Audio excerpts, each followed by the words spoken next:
Hello friends, स्वागत है आप सभी का आज की कहानी में। तो चलिए शुरू करते हैं आज की स्टोरी।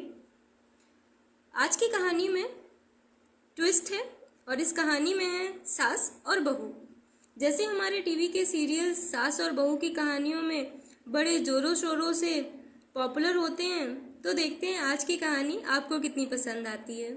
आज का टारगेट मैंने रखा है 100 व्यूज़ का।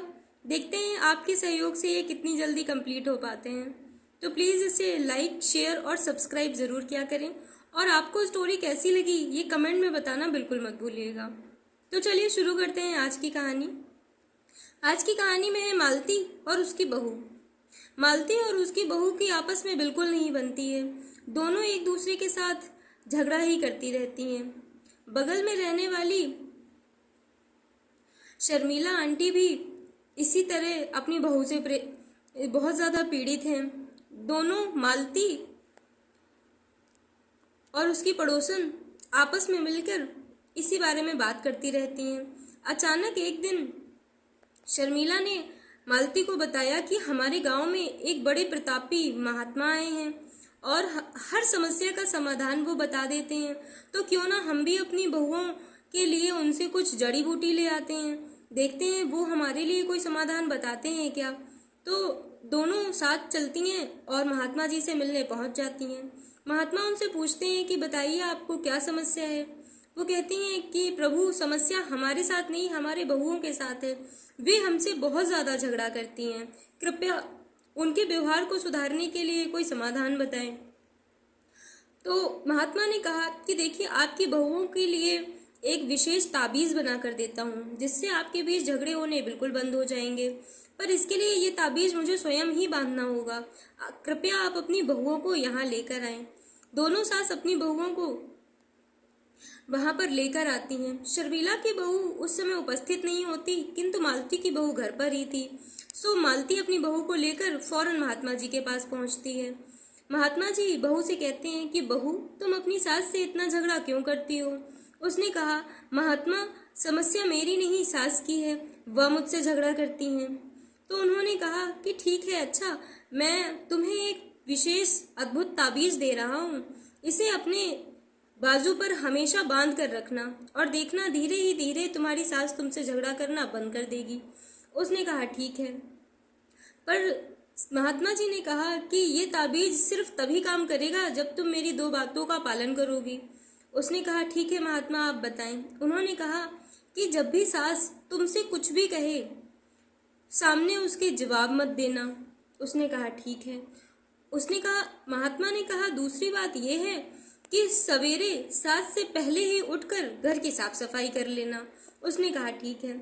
महात्मा ने कहा कि ये काम तुम्हें लगातार 40 दिन तक करना है और जैसे ही 40वां दिन कंप्लीट होगा, तुम्हारा ये ताबीज तुम्हें फल देना शुरू कर देगा। लेकिन याद रहे, बीच में कभी भी नागा ना होने पाए। अगर एक भी दिन तुमने सामने से जवाब दे दिया या सुबह उठने में देरी कर दी, तो उस दिन से ही फिर अगला एक दिन शुरू हो जाएगा, पिछले सभी दिन बेकार हो जाएंगे। जैसे ही तुम्हारे लगातार 40 दिन पूरे होंगे, तुम देखना ताबीज के जादू से तुम्हारे झगड़े बंद हो जाएंगे। बहू ने कहा ठीक है, मैं ध्यान रखूंगी कि लगातार 40 दिन तक ये नियम टूटने ना पाए। अब बहू घर चली गई और उसने इन बातों का पालन करना शुरू कर दिया।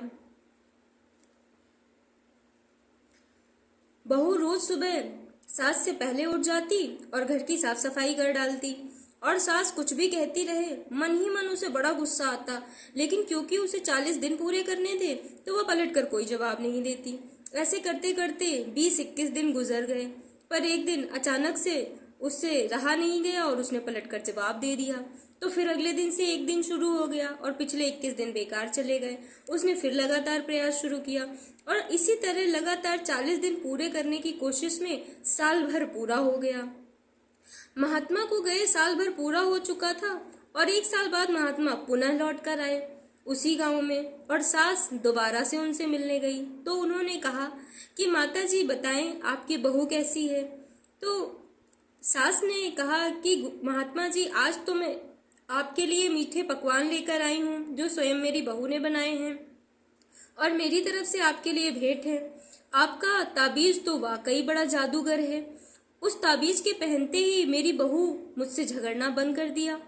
मेरी बहू और मेरे बीच झगड़े बंद हो गए तो हमारे संबंध भी मधुर हो गए हैं और हमारे घर में भी बड़ी सुख शांति है।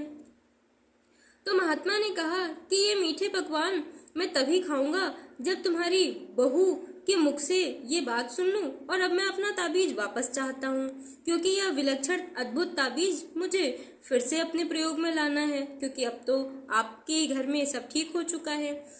सास ने कहा कि ऐसा ना हो कि ताबीज वापस लेते ही सब कुछ बिगड़ जाए।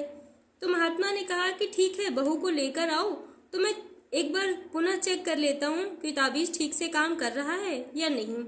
तो सास बिल्कुल ऐसा ही करती है और अपनी बहू को लेकर महात्मा के पास जाती है। महात्मा ने कहा कि बहू कैसा है। बहू ने भी वही कहा कि आपके 40 दिन मैं पहली बार में तो पूरे नहीं कर पाई, पर प्रयास करते करते मैंने वो 40 दिन पूरे कर ही लिए, और सचमुच ये ताबीज बड़ा अद्भुत है, हमारे झगड़े वाकई बंद हो गए हैं।